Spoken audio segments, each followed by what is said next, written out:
Happy Mother's Day. I think that's just America, isn't it? Happy Mother's Day anyway. Happy day to all mothers every day. happy day to all mothers and fathers, and kids and everything, pets. So yeah, everyone have a good one. Oh dear. Lots of questions about the foxes. I don't know if you're aware of. We think maybe 2 or 3 letters. It might be a 2 and a 1, and we found out that they sort of do creches. So it might be one adult that looks after all 5. I don't know if they live in the same den or whether it's more than one male. I don't know the ins and outs, but we think there might be 2 and 1 from presumably different mothers, obviously. So yeah, there's 5 little cubs. They must have been all born about the same time, and they're amazing. They're little puppy kitten type ways. There's one that we've named Digby because he just digs a hole. All the others are playing and fighting, and someone comes over and fights him, and he gets back to just digging his hole. And he's dug about 3 perfect little golf holes he makes, and he really concentrates. I watch him all day. Pickle gets jealous. She sort of comes over and sort of goes, "What are you looking at?" They're amazing.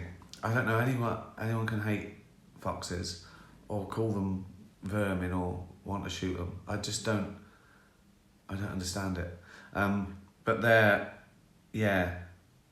just amazing. Right, I've got some questions. I've got too many questions. We won't get through them all.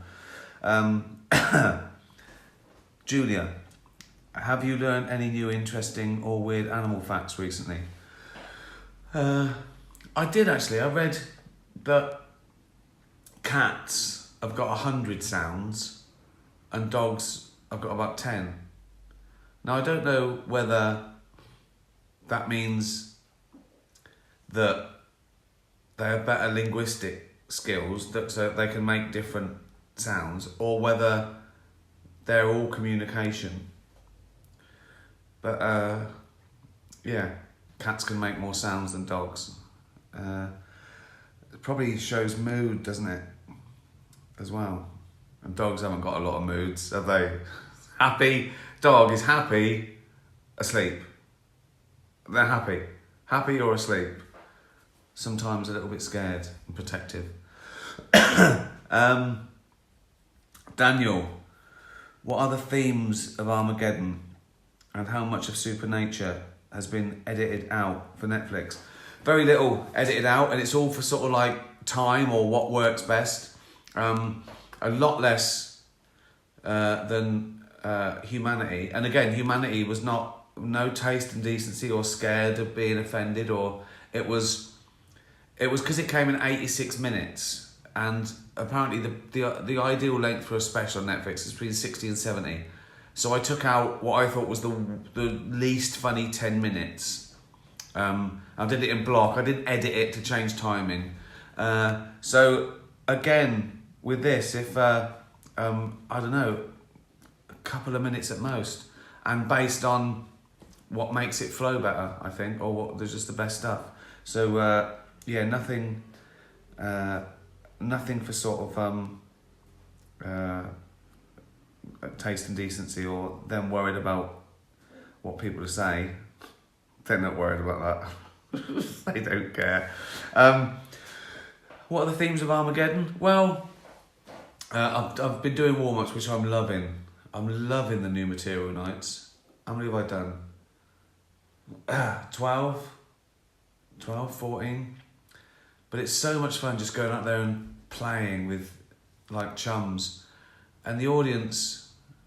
I think it's almost more fun than the real thing. Obviously, the real thing, I'm playing arenas and I'm flying on, private jets to the nicest places in the world. But comedically, there's something really nice about trying stuff out and saying that doesn't work. And the audience like that because they know they've seen behind the curtain.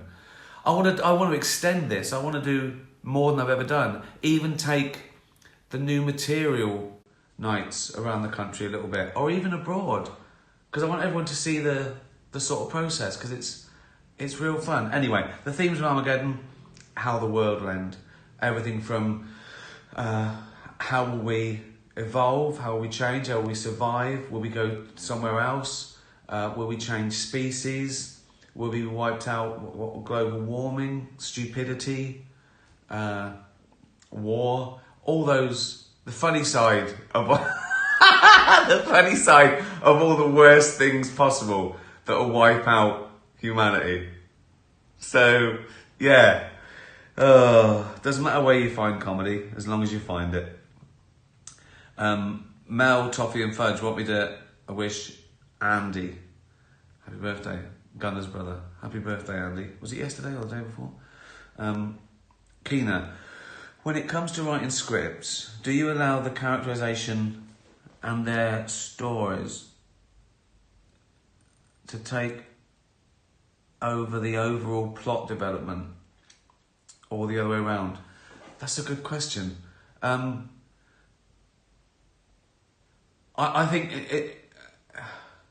in sitcom, character is more important than plot. You don't need much plot. If you love the character or the characters, you can watch them do anything. And it doesn't really matter what happens. It's how they react to what's happening and how they communicate with each other. You want a group of people who all want different things. There's the conflict. So the plot, you need a bit of a plot, but not much. Not like in a movie or a book.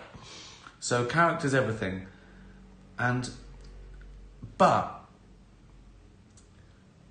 So I film everything. I let the characters go and I try things in the writing process and the filming. But then in the cold light of day in the edit, things that don't really drive the plot, however weak the plot is, it's not as good, really, because you lose.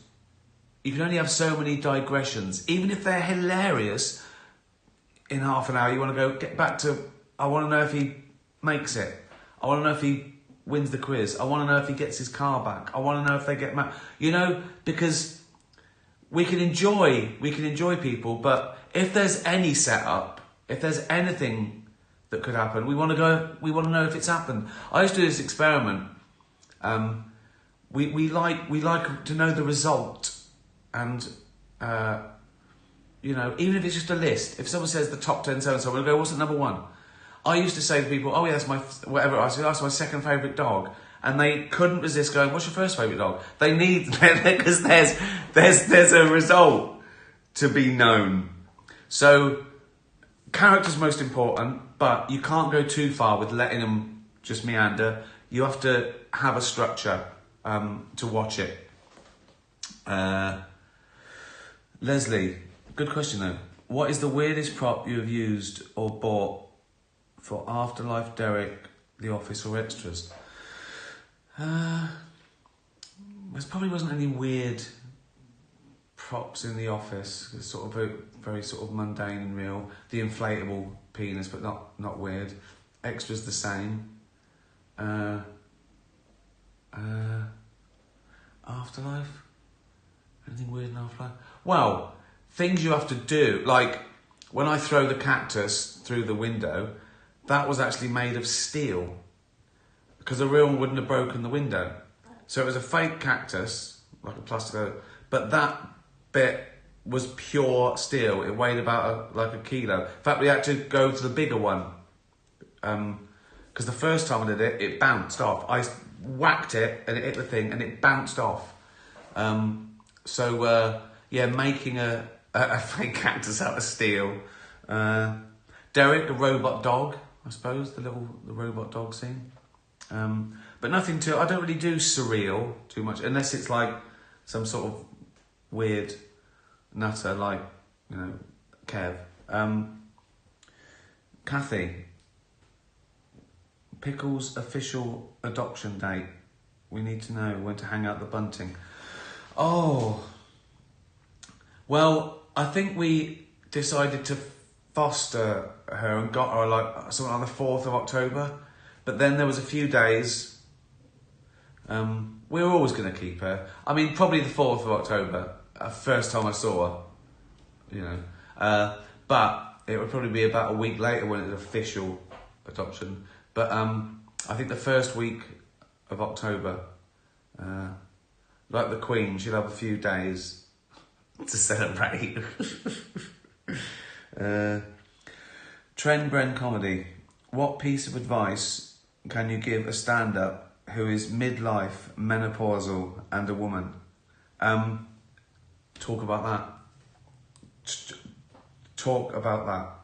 Go out there and whine, whinge, or celebrate all those things that you are, all those things that you're going through. What pisses you off, the worst thing about it, what people think about it, everything. But, you know, what you know, what annoys you, what you are, what you can't help. So yeah, don't be afraid. Don't think, oh, this isn't fun. It is. Honesty's funny. Just you going out there. If you walked out and said, I'm a menopausal woman, I think people would go, right, okay, right, what about it? You know, they'd be, what's that mean? So yeah, talk about what you're going through. Mum and Sherlock. Sadly, I, at times, out of frustration, behave like a female version of Tony in Afterlife. What's something I could do every time I feel that Tony's emerging to stop me from saying something that most definitely would regret? It's difficult, isn't it? Because some people deserve to be told what you think of them, for better or worse. But obviously we don't want to do it. We don't want to get in trouble, or we don't want to get, you know, into a fight, or some people do. What I do, we assume that they're in the wrong and you're annoyed, but you can't hold it back and you wish you hadn't said it because, you know, your reaction might be over the top. But sometimes, just in case, I think maybe they're having a bad day as well. Sometimes I think, oh, it's not that bad. What are you moaning about? You know, sometimes it's just not worth it. But it's hard to keep things in. If you think you've had, you know, terrible service, or someone's, you know, knocked your drink over and walked away, or you think, well, I've got the right to say something. But I think sometimes I'm irrationally annoyed. Like, you know, someone sniffing, they don't know they're sniffing. It drives me mental. I want to burn the building down. Someone eating loudly. But they don't know. They don't know that's driving someone mental. So it'd be weird. I mean, I have told people, I've given someone a tissue before. There was a bloke who was sniffing on a flight, and I went, do you want a tissue? And he went, oh. And I thought, oh, he thinks I'm mental. But I had to get it out of my head. Also, don't fucking sniff. That hasn't helped you at all, has it? That's no advice at all, that is it? I've got all red and flustered thinking about it. Bella, right, okay. If you were to give me prior warning about when you were doing Ricky's bollocks so I can get my question ready in time, which option would you choose? 1, carrier pigeon, runs the risk of me chasing it away before I get the message. 2, squirrel, might get distracted by nuts on the way to my house. 3, a tweet. Well, the tweet, isn't it? That's what I always do. I think there's a bit of sarcasm in there from Bella, because sometimes she misses it, like it's my fault. So she put a pinned tweet up there, so everyone reminded her. It's good to have you with us, Bella. Oh right, guess what I do now, Bella? When I go walking in Hampstead, I pick up a stick, and every dog I see, I give it a little present, and then I have to pick up another stick.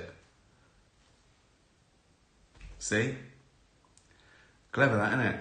I'm like luring them. I give them a little gift, and they go, "Oh, I like him. Not only is he a nice, handsome chap, but he gave me a stick." Is that cheating? Is that buying affection from a dog? I do. Andy Hughes. Would you ever tour as David Brent again? Can't wait for Supernature. Thank you. I don't know. I'd like the idea of it, but it takes a lot because it's not a regular band. We have to get the band together every time. So you have to rehearse for a week to do one gig, which is still fine. It's still fun, you know. I'd still do it. I worry about if it's too sad seeing David Brent at 60 trying to be a pop star. Although that's quite sweet as well, isn't it? I mean, the tragedy was always quite sweet with Brent. But I think I want to sort of give him a bit of dignity as well. At the end of Life on the Road, I think I gave him a little bit of dignity, that he was more content. He got out of his system. But I do love it. Maybe big one-off. It is so much fun. Even doing it ironically, when I'm fat and old, it's great fun. And the songs are really funny and people have a great time. Yeah, maybe. Never say never. Filiani. Have you ever had a funny experience with someone wearing a hairpiece or toupee? Yeah. Would you ever consider wearing a hairpiece because you're losing your hair? Right, yeah. I've had loads of funny experiences with wigs. I talk about this in Humanity, actually, about an old uncle who wore a wig. And I say that, you know, not only was he bald for years, but anyone who wears a wig, you can tell. I hate to do this, but if you wear a wig, I'm talking about blokes, really, I must admit, sexist. Guys, if you wear a wig or a toupee and you think you've got away with it, you haven't. Everyone knows. Everyone knows. And the people you've sworn to secrecy, they tell people. And they tell people. So, I mean, I don't care, but maybe if I'd have been 20 and I'd have been going bald, yeah, maybe I'd have panicked a bit. But at 60, who gives a fuck, you know? And I don't know. I keep it short. I comb it. I do cheat in like filming and stuff. They put powder in, so because the lights, you'd see your white scalp. So they put, you know, powder or a bit of mascara to keep it the same. I'm getting to that stage now that over a filming period, I could go greyer and balder than I was at the beginning of the filming. But no, in general, shave it off. I've got to shave it off. I keep saying I will. Getting thinner and thinner, innit? But no, never a wig or a toupee. No, fucking hell. What next? That's just me though. To each their own. Who is the best band or singer you've seen live? Well, I've seen some amazing acts. Bowie, Springsteen. God, you know, all of them. Isis, Radiohead. I'd probably go for one that is rare and was magical, and there's no one like her. Kate Bush. Kate Bush at Hammersmith Apollo. Just amazing. Theatrical, amazing songwriter, a legend. I'd never seen her before, might never see her again. So yeah, that was pretty special. Tony, did you ever visit the King's Road when you were younger and buy something that you knew no one would have back home? I remember buying robot shoes back in the day. I didn't. When I lived in Reading, I had no money. I couldn't afford anything in the King's Road. In fact, when I got to London and went to the King's Road, I couldn't afford anything. I think I was a student. No. I mean, you go to jumble sales, you wear things that no one else is wearing because you're so out of date. I used to shop at jumble sales. I didn't care about hand-me-downs. I used to make things out of things. You know about the suit out curtains. That was but I never really cared. I never, I remember I got an old Mac. My first year in college, I think I buzz cut the hair off. That was into madness. So I got a big old Mac that was way too big for me, right? And I was like 8.5 stone.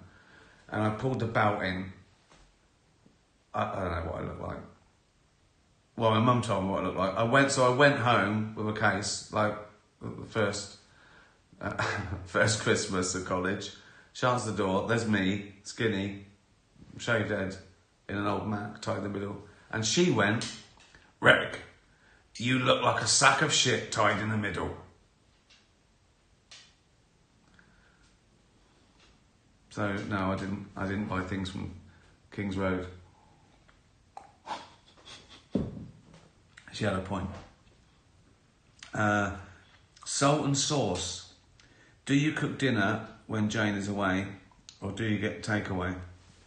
Well, I don't get takeaway because I can't be bothered to answer the door and pay for stuff.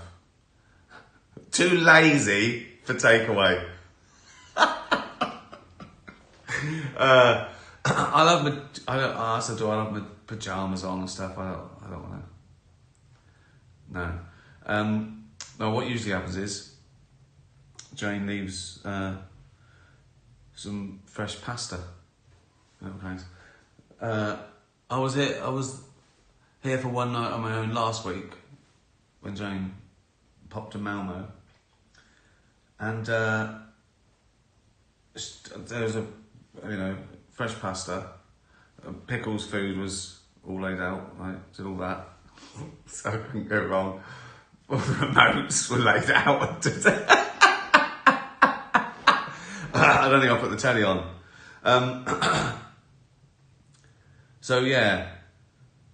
So pickles fed at 6. I fed her at like 10 to.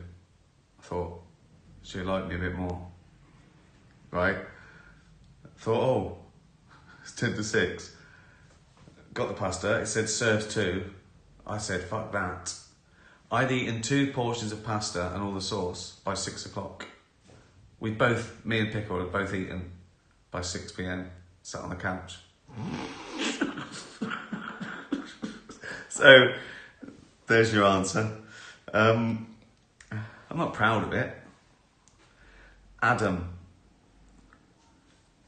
Roll 1 to 5, you get an extra 20 years of healthy life. Roll a 6 and you lose 5 years. Do you roll? That's a great question, isn't it? Oh my God. So I've got 5 times the chances of living 20 years than losing 5. I still couldn't do it. I couldn't roll that dice to lose 5 years. Oh God. Maybe I'll do it when I feel worse. Like when I start feeling really bad, I go, fuck it, give me the dice. Don't care what happens. Anyway, I'll lose 5 years, which means I'll be dead immediately. That's it. Yeah, you weren't going to last 5 years, Rick. You're dead. Or I get an extra 20 of healthy life, so I feel better. I don't think I'd roll the dice. Well, we do roll the dice, don't we? Every day we roll the dice. Do I drink a bit more tonight? Do I get in that car? Do I get on that plane? Do I eat fatty foods? You know, we roll the dice all the time. But to roll the dice with that sort of, that tragic losing 5 years, I mean, that would be a very big percentage of what I've got left. No, I don't think I'd roll it. Great question though. Leopold and Loveday. Would you rather be the person who flips the switch during executions? Jesus, Leopold and Loveday.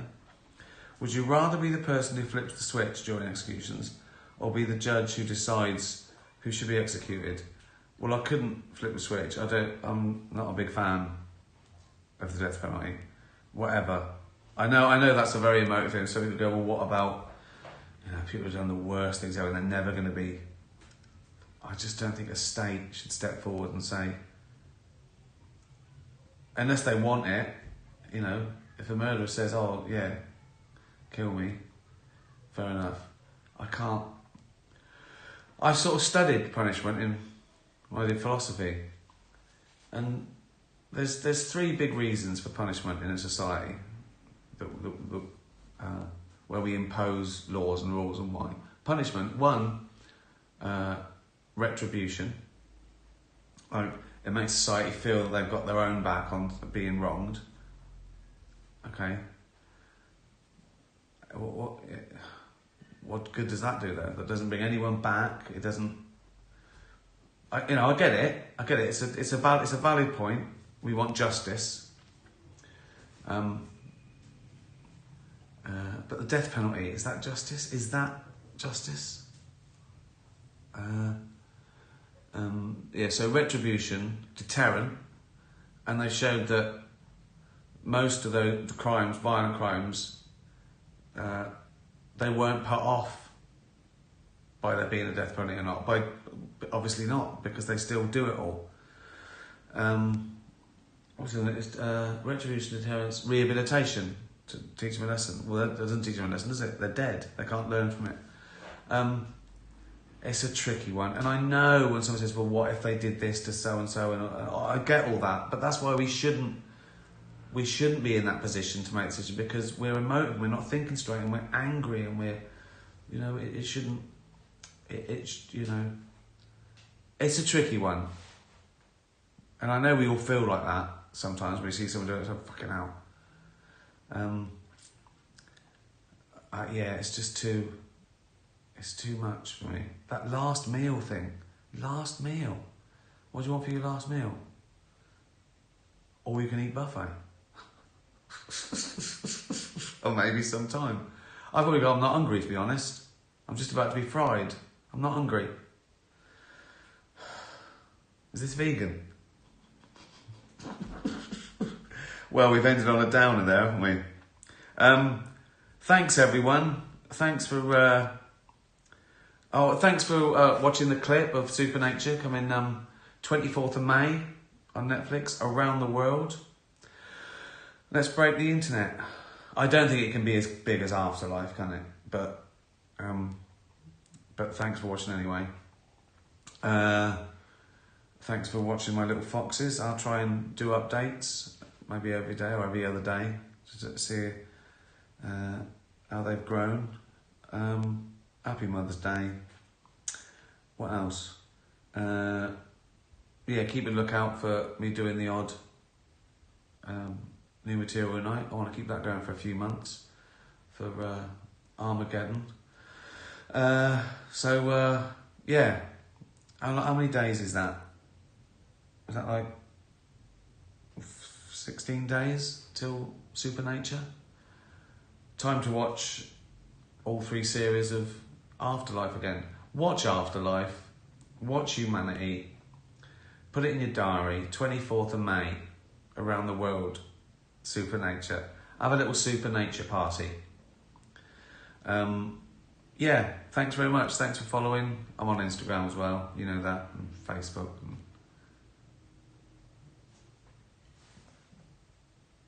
Be nice to animals. Tatty bye, everyone. Tatty bye.